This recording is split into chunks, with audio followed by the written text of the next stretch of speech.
My name is Morgan Daniels and I teach a couple of courses here at Arcadia. Where we are right now is a part of East London called Limehouse.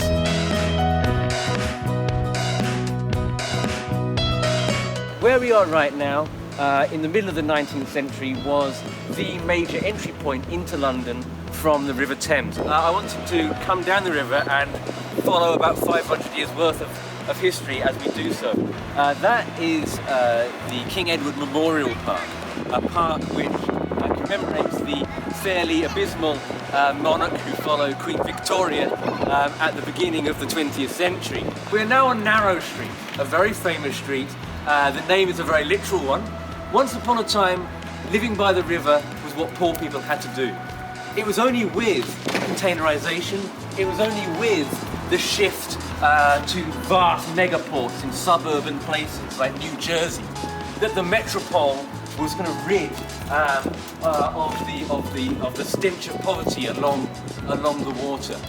So we've just briefly walked along a small section of the Limehouse Cut, which was built purposely to connect the Limehouse Basin, which we met at the beginning of our walk, to the River Lee. Certain writers who are of an occult persuasion have told all sorts of stories about this pyramid-like structure behind me, which has no other inscription apart from the words, "The Wisdom of Solomon" at the top.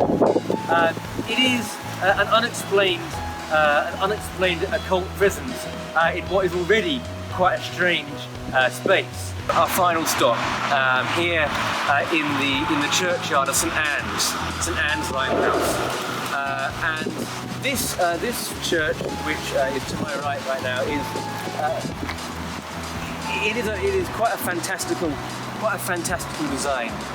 It was completed in 1730, according to the designs of a famous architect, Hawksmoor, whose churches can be found all over London. In fact, there is a Hawksmoor church right round the back of Arcadia's London Center, should you ever find yourselves here. I hope you do.